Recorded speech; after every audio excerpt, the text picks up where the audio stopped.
So with this piece, I just want to plant some seeds around apprenticeships and pre-apprenticeships, okay?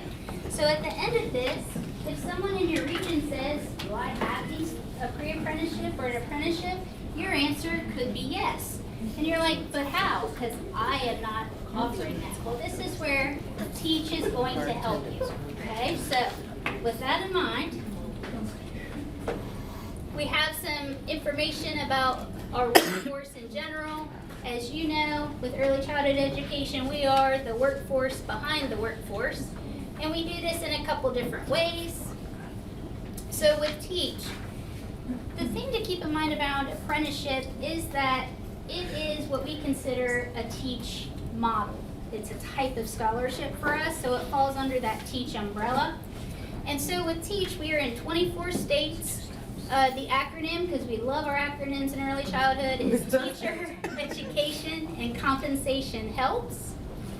OCCRRA is licensed to administer Teach in the state of Ohio. It began in Ohio in 2003. And our total number of recipients since inception is 10,729. The total number of college degrees earned by scholars, 694. Yes, so we are moving that needle for sure. We have these scholarship types, which I talked a little bit about earlier, but we're looking at the Associate of Applied Science in Early Childhood as where that apprenticeship piece is built from. That's the formal education piece. For many, professionals are currently working in the field. For all of them, they're balancing that full-time work with family obligations, and they may be the first in their family to attend college. So a lot of the supports that you'll see us working with are because of the audience that we have. So with our college degree eligibility, again, we're looking for that type A, type B family child care provider, a teacher, assistant teacher, director or owner that's employed. Now we're calling it legacy JFS licensing because they're now all DCY. But that would be who traditionally we would utilize with the scholarship.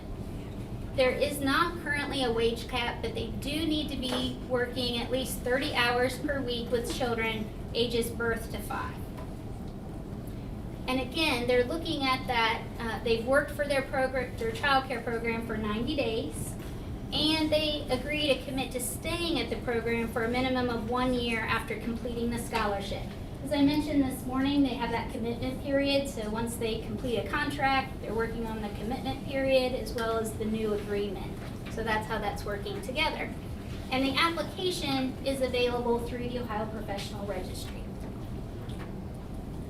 So when we look at the associate degree apprenticeship, when I brought this idea back to our staff, they said, well, how is this different? And it's really a associate degree plus. And it's a yes and type situation. Everything they get with the associate degree model, they still get with apprenticeship, and they get mentorship and the on-the-job training piece. So they get some of the additional stipends and supports that helps them on their journey. Many, as this says, the existing components of the Teach Scholarship are there, and then we add those additional pieces. In our state of Ohio, it's a state registration process. So many times you hear the Department of Labor being involved. That is true. We do have reporting that goes to the Department of Labor. We also have reporting that goes to our state registration process, which is Apprentice Ohio. So lots of people get this information to make sure that we are working as we intend to. Just to give you a little idea, we had a state team to help us create this process. So these were all of the agencies represented in that process. And when you look at the apprenticeship components, some of it is just terminology, right? So we call them Teach Scholars, where the Department of Labor calls them an apprentice. We call them a mentor, where the Department of Labor calls them a journey worker. So we have chosen in this model to utilize someone from their program to be their mentor, because the on-the-job training requirement is 2,000 hours. So what we're doing right now is a pilot program so that we can work through all those pieces. It lists there what the requirements are, and then when you're looking specifically at the apprenticeship, it's the formal education, so it's the associate degree coursework, 21 credit hours. On-the-job training is the 2,000. We anticipate this is going to take about 18 to 24 months to complete. It's layering on top of teach benefits, and the employer, the mentor, and the apprentice receive some incentives to help them through that process. OCCRRA is serving as what they're calling the sponsoring agency to do the reporting process. I apologize, this comes out very small, but you'll see it in the slides when you get them. But again, the teach, the recipient, and the employer all work together. So as you move through these first items through compensation, those are what they receive for an associate degree right now. As we move down, apprenticeship stipend, apprenticeship education requirement, on-the-job training, and the commitment is also a part of the associate degree. These three items are what are additional in the apprenticeship model. So our state registration is complete. We are operational. We're recruiting for the pilot process. We currently have one pair of an apprentice and a mentor, so that is working out great. I could not have asked for a better pair to start us out and help us inform the process, right? Because anytime, the first time doing something, that's very helpful. We have mentorship components that are training and support. So as our mentors, this may be a newer role for them. We have onboarding training as well as community of practice that we've planned so that we can support them along that journey as well.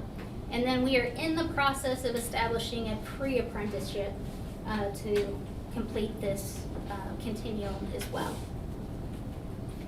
So for our higher education opportunities, so you're saying, okay, you told me that I could say yes to the question that I have an apprenticeship. How is that? It is because when we did our registration process, the formal education waiver was filed.